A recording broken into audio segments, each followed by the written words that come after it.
The stars twinkled beyond the curved glass of the observation deck as Lily Morgan gazed into the endless void of space.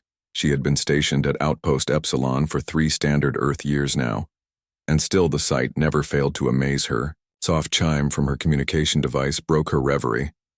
Lily glanced down at the screen and felt her heart skip a beat. It was a message from the Calaxian royal family, more specifically from Princess Zara, whom she had not heard from in almost 2 years. Lily remembered the first time she met Princess Zara during the diplomatic summit on Earth. The Calaxians were an advanced species with shimmering blue skin and extraordinary technological capabilities. They had reached out to forge an alliance with humans offering knowledge in exchange for cultural exchange. Princess Zara had been different from the other Calaxians. She moved with the aid of a hovering mobility device. Her lower limbs weakened from a rare genetic condition that affected the royal bloodline. Despite her physical limitations, Zara possessed an intellect that outshone everyone in the room, and a curiosity about humans that was insatiable. Lily had been assigned as her liaison during the summit. Their connection had been immediate and profound. Zara absorbed Earth culture with enthusiasm, while Lily learned about the complex social structures of Calaxian society. Nights were spent under Earth stars, with Lily explaining constellations. Days were filled with technological exchanges that would benefit both species. When an assassination attempt targeted the Calaxian delegation, Lily had not hesitated. She threw herself in front of Zara, taking a plasma burn to her shoulder. The injury healed, but the act cemented a bond between them that transcended their different origins. The last night before the Calaxians departed Earth, Zara had taken Lily's hands in her own and spoken softly, "I must return to fulfill my duties, but I will never forget what you have done." Lily promised to visit Kalax someday, and Zara had smiled, revealing her luminescent teeth. "You must, I shall count the days." But then came the silence. 2 years of no communication from Zara, only formal diplomatic exchanges between Earth and Kalax. Lily had been promoted, reassigned, and eventually stationed at Epsilon Outpost, where she monitored deep space communications. Now as she opened the message, her fingers trembled across the screen. The holographic image of Zara appeared before her, but something was wrong. The princess looked diminished, her usual vibrant blue skin now pale, almost translucent, her eyes sunken. "Lily Morgan, I hope this message finds you well." Zara spoke, her voice weaker than Lily remembered. "I have limited time. To explain, the Calaxian throne has been usurped by my cousin Draz. He has imprisoned my family and declared me unfit to rule due to my disability. He plans to dissolve our alliance with Earth and forge new ties with the Vrexian Empire." Lily felt cold dread wash over her. The Vrexians were known for their ruthlessness and expansionist policies. An alliance between them and the technologically superior Calaxians could spell disaster for Earth and its colonies. "I am being held in the ancient mountain palace." Zara continued, "I have one ally left, Commander Torin, who can grant you secret passage to Kalax. If you still remember your promise, Lily, I need you now more than ever." The transmission ended abruptly, leaving Lily staring at empty space. She did not hesitate. Commander Susan Reeves needed to be informed immediately. Lily rushed through the curved corridors of the station, her mind racing with possibilities and plans. The commander was in the central hub, reviewing tactical displays.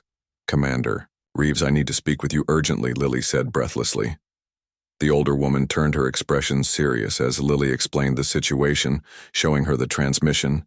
"This is beyond your pay grade, Morgan Commander," Reeves said after a moment of consideration. "But it's also beyond official channels. If what Princess Zara says is true, we can't risk open diplomatic inquiries that might alert this usurper. So what do we do?"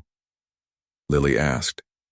Reeves studied the tactical display, then looked back at Lily. "Earth can't officially intervene in Calaxian politics, but an unofficial mission." She paused.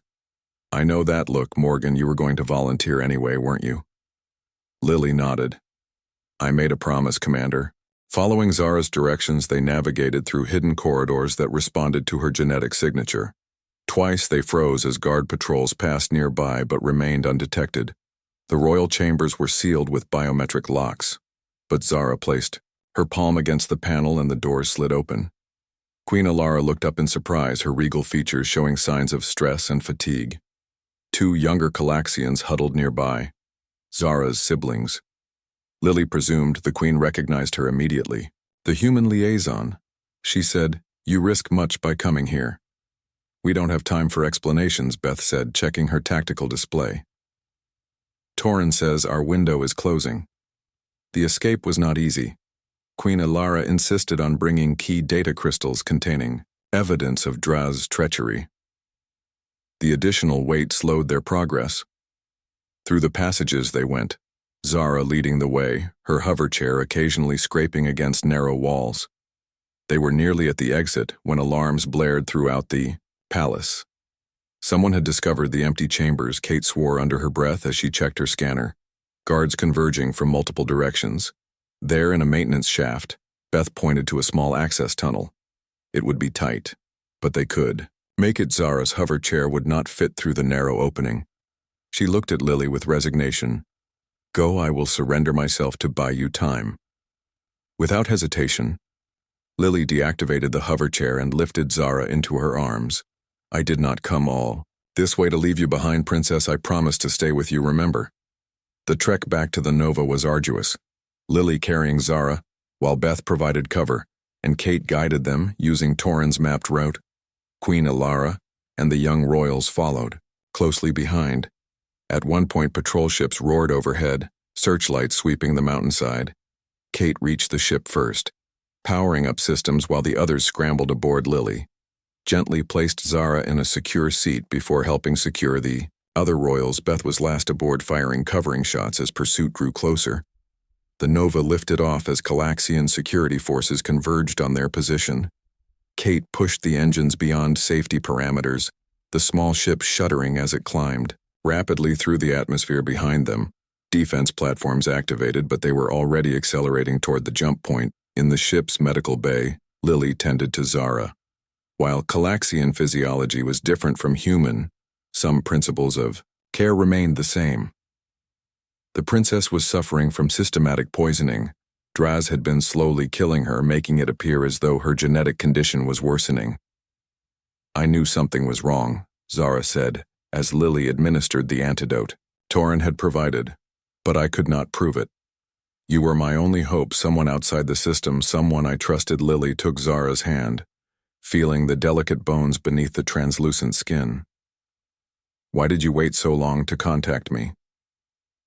The princess looked away. "Draz monitored all communications. I could not risk exposing you to danger. Then when I realized his ultimate plan, I had no choice." The Nova successfully reached Earth space a week later. The evidence Queen Alara brought proved invaluable, exposing not only Draz's usurpation, but also the Vrexians' involvement in destabilizing the Calaxian government. Earth and its allies mobilized diplomatic and military resources in response. The legitimate Calaxian government was restored, with Queen Alara acting as regent until the crisis passed. As for Princess Zara, she remained on Earth during the transition, receiving treatment for the poison that had nearly claimed her life. Lily stayed by her side just as she had promised years ago. Their story became legend in both human and Calaxian space, a testament to loyalty that transcended species, a promise kept against all odds, and a reminder that sometimes the strongest bonds form between the most unlikely allies. Under Earth, Zara's condition gradually improved, her skin regaining its vibrant blue hue, her strength returning day by day. And in those quiet moments between diplomatic meetings and medical treatments, Lily would take her to watch the stars, just as they had done when they first met. Months passed, and the crisis on Calax stabilized. Draz had been captured and imprisoned, his Vrexian allies forced to retreat from Calaxian space. The alliance between Earth and Calax grew stronger, with joint defense initiatives and expanded cultural exchange programs. Zara had been officially recognized as heir to the throne once more. Her experience had changed her giving. Her new perspective on governance and the needs of those with disabilities across both human and Calaxian societies. She began work on initiatives to improve accessibility and inclusion. Lily was promoted to diplomatic liaison between Earth and Calax, her actions during the crisis earning her respect from both governments. She divided her time between Earth and the alien world, often serving as Zara's personal escort during official functions. One evening, as they walked through the gardens of the Earth Embassy on Kalak, Zara stopped her hoverchair beside a pool, reflecting the twin moons overhead. "I never properly thanked you," she said softly. "For what Lily asked, though she knew the answer. For remembering your promise. For coming when no one else would. For carrying me when I could not move forward myself." Zara reached out, taking Lily's hand in her blue fingers. "I have been thinking about what happens next. The Calaxian custom was for the heir to take a consort before ascending to the throne. Traditionally, this would be another noble from Calax, but traditions were changing in the wake of the crisis, and the strengthened alliance with Earth. Lily sat beside Zara on a stone bench, her heart beating faster. "You know I would do anything for you?" "I know," Zara smiled, her luminescent teeth glowing softly in the moonlight. "That is why I must ask something difficult. I will soon return to Calax permanently to prepare for my eventual role as queen. I understand," Lily said, trying to hide her disappointment. She had known this day would come. Zara continued. "The royal palace has been modified. There are now human quarters and Earth gravity simulators installed. We have even imported some of your plants and foods, and there is a position available for a permanent Earth ambassador, one who would have quarters adjacent to the royal wing." Lily looked up, hope rising. "Did you arrange all that?" Zara laughed, a sound like crystal bells. "The physical accommodations, yes. The diplomatic appointment came from your government, though I may have spoken to Commander Reeves, who is now Admiral Reeves, about your qualifications." 2 days later, Lily found herself aboard the scout ship Nova, a small, fast vessel capable of evading detection. The crew was minimal, just Lily, pilot Kate Chen, and security specialist Beth Taylor. The mission was classified, labeled as a routine patrol of the outer colonies. Kate navigated the ship through the jump point that would take them to the Calaxian system. The familiar disorientation of faster-than-light travel gripped Lily as stars stretched into lines of light around them. When they emerged, the massive blue-green sphere of Calax dominated the view screen. "We need to avoid the main orbital checkpoints," Kate said, her fingers dancing across the control panel. Commander Torin provided coordinates for a remote landing zone in the northern mountains. Beth checked her weapons. "We go in quiet, extract the princess and any family members we can, and get out without starting an interstellar incident. No pressure." The Nova descended through Calax atmosphere under cover of darkness. The ship's advanced stealth technology kept them off Calaxian scanners, as Kate expertly guided them between jagged mountain peaks, finally setting down in a narrow valley. Commander Torin was waiting, a tall Calaxian with military bearing. His skin was darker blue than most, marked with ceremonial scars denoting his elite status. "The princess is being held in the ancient summer palace," he explained, as they disembarked. "Security is minimal as Draz does not wish to draw attention to her imprisonment." Lily followed Torin through winding mountain paths. The twin moons of Calax cast an eerie purple light over the landscape, making the journey feel dreamlike. Beth and Kate flanked her, weapons ready but concealed. The summer palace was carved into the mountainside, its architecture blending seamlessly with the natural rock formations. Guards patrolled the perimeter, but Torin knew their patterns. They slipped past during a scheduled gap in coverage. Inside, the palace was cool and dimly lit.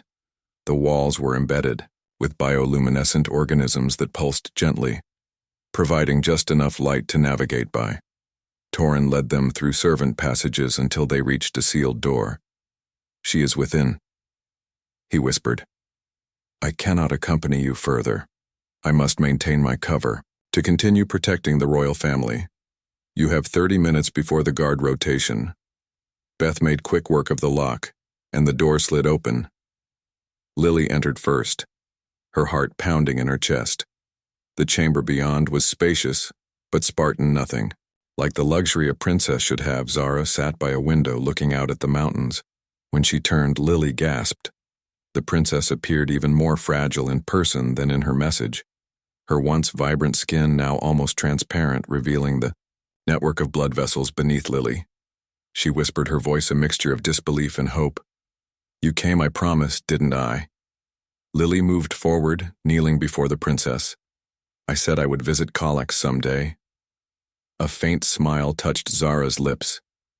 You have. Interesting timing. We need to move quickly. Beth interjected from the doorway. Guards could return any time.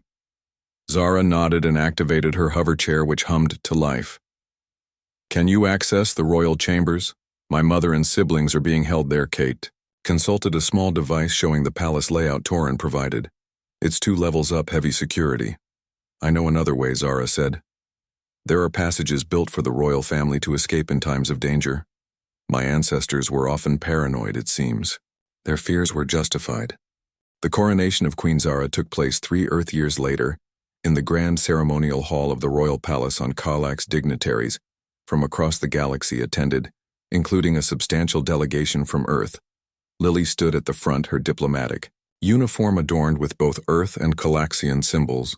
Zara entered not in her hover chair, but walking slowly with the aid of advanced braces developed through joint human and Kalaxian medical research. The hall fell silent as she made her way to the throne, each step a triumph over both her condition and those who had tried to use it against her. The crown of Kalax, a living circlet of bioluminescent material that responded to the genetic signature of the royal family, was placed upon her head by Queen Mother Alara. The crown glowed brilliantly. Recognizing its rightful bearer, in her first act as Queen Zara, announced a new era of cooperation between species, establishing the Interstellar Accessibility Initiative to ensure that physical differences would never again be used to discriminate against any being human or alien. She appointed Lily as its first director. Later that evening, after the formal celebrations had ended, Zara and Lily returned to the royal chambers, now modified, to accommodate both Kalaxian and human needs. The large windows overlooked the capital city, its lights twinkling like the stars they had once gazed at together. I never imagined this outcome. When I sent that desperate message years ago, Zara said, her blue skin had fully recovered its luster, her strength returning, though she would always need assistance to walk long distances. Lily smiled, sitting beside her on a specially designed couch that accommodated both their physiologies. When I promised to stay with you, I meant it, though. I admit I didn't expect to become an interstellar ambassador. Zara took Lily's hand. Do you remember how we met the diplomatic summit where you explained Earth constellations to me? How could I forget? You were the most fascinating person I had ever met, Lily said. And now here we are. Zara gestured to the window at the city beyond, at the stars above. I ruling a planet, you representing yours. We have come far from that observation deck, where you received my message further than light years could measure, Lily agreed. The next morning they stood together on the palace balcony overlooking the assembled crowds of Kalaxians and the smaller group of humans who had come to witness the beginning of Queen Zara's reign together. They symbolized a new kind of alliance, not just between governments but between individuals who had found common ground. Despite their differences, news reports across Earth celebrated the story, the disabled alien princess, and the human who had kept her promise, becoming the stuff of legend, inspiring countless young people to look to the stars with new understanding. That differences, whether between species or abilities, need not divide, but could strengthen. Lily established her office in the palace, becoming a fixture in Kalaxian society. She learned their language, customs, and history while teaching her own. In time, some humans chose to immigrate to Kalax, while Kalaxians began studying at Earth universities. The exchange of ideas, technologies, and cultures flourished. On the 5th anniversary of the rescue, Zara unveiled a monument in the palace garden, a sculpture showing 2 figures, one Kalaxian, one human, supporting each other. The inscription read, in both languages, promises, kept across stars, bonds forged beyond differences.